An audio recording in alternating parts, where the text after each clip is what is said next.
Okay, next up we're going to be talking about Arsenal and Mr. Arsene Wenger. He has been there for nearly 2 decades and largely to the success of Arsenal in the new stadium, and 15 years consecutively getting through the knockout stage of the Champions League is some performance and certainly some achievement. But Paddy, he's under pressure again, as he always seems to be. He signed a 3-year contract at the beginning of the season. A lot of fans that I speak to in Talk Sport, it seems almost every year, Wenger out, Wenger out. But there seems to be a viciousness and a spiteful nastiness about the Arsenal fans that want him out. That surfaced at Stoke, but the response, and no wonder.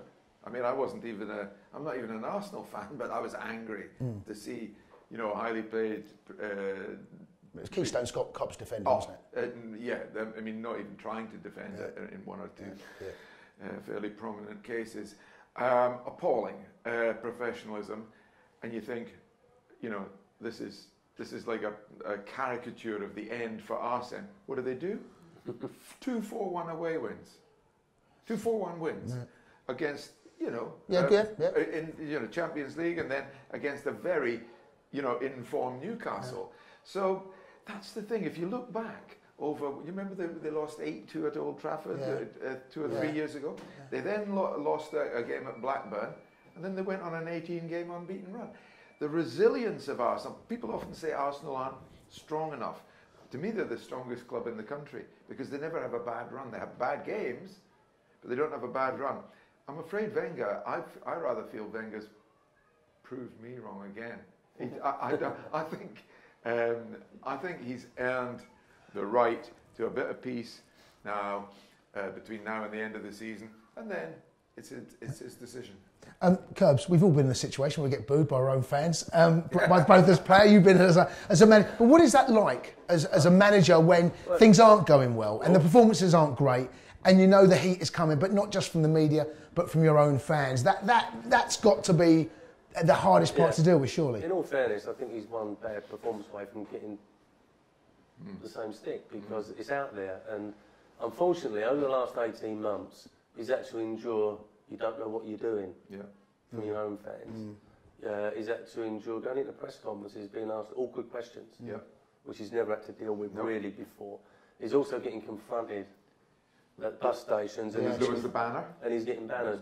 It's very, very difficult when you're in that situation. Had any banners up about yourself, Curbs? No, not quite that bad. They can't spell his name. I actually got out before. I actually got out at both my clubs before the banners went up, and I walked out the front door. But no, I think it's difficult. Once it's out there, it's difficult to shake off. And I think the real problem Arsenal's got, apart from everything else, there's a generation of Arsenal fans. Let's say were 12 years old 8 years ago. They're now 20. They're the vocal ones. They're the ones that go and watch games home and away. They're the ones that have seen them not win anything. One trophy in that time. And that's I would hazard a guess. That's the group that copped him at the station. Really, I think went over the top. So much so that when I was beating Newcastle, the 50-odd thousand home fans responded by getting behind him.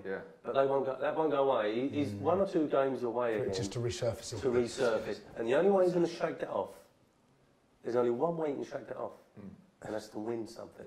Again. And that's either, and I'm talking about the Premier League, which I think is a bit much at the moment. Even the Champions League's got a great draw, or the domestic cup, which you don't seem to until last season really attack. But I think the penny might have dropped last year when he won the FA Cup. It just relieved a bit of pressure. Yes. But he's only a couple of games away from it all happening again, I think, because there's that atmosphere around.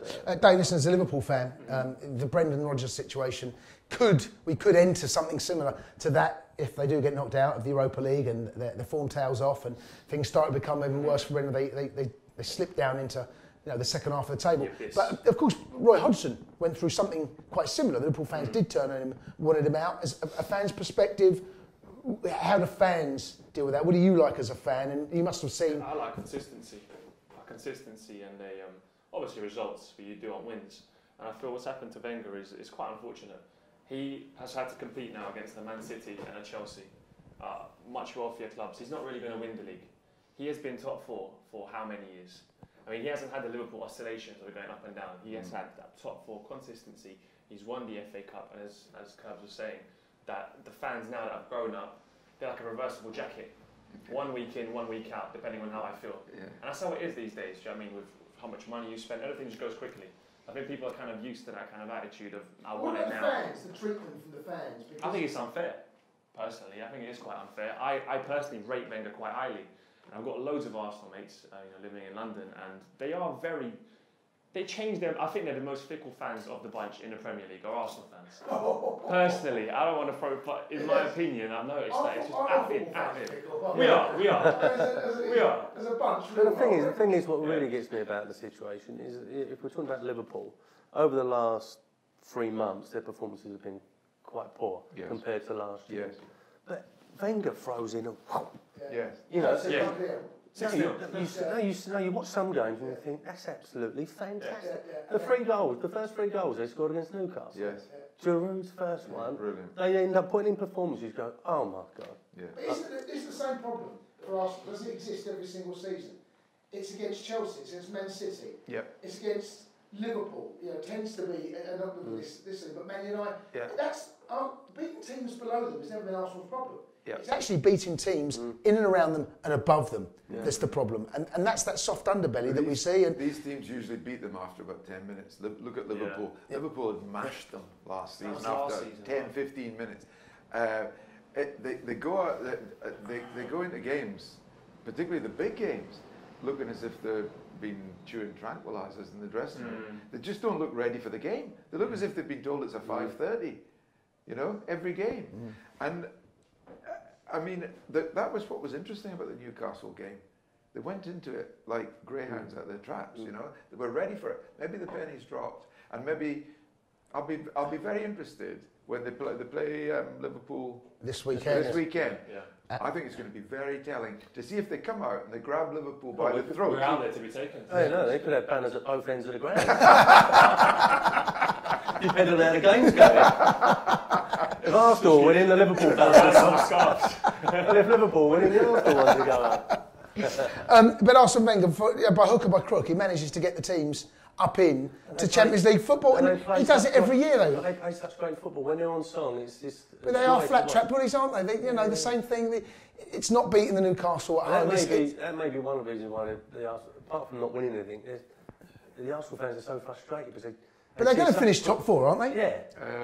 Yes. They're probably going to... They'll finish 4th. They live in the top 4. They don't live at top.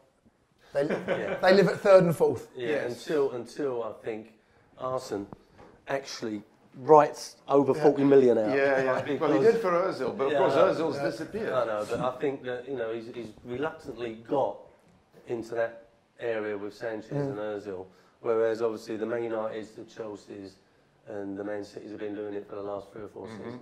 But there's a chance now because Manchester City and Chelsea have done brilliantly this year in terms of business and restructuring their team within the constraints of financial fair play. But life's not going to get any easier for Manchester City or Chelsea under the financial fair play regime. It should get easier. It'll get a lot. It's going to get Manchester United out of trouble, and it should make life easier for Arsenal in the long term if there is such a thing in football.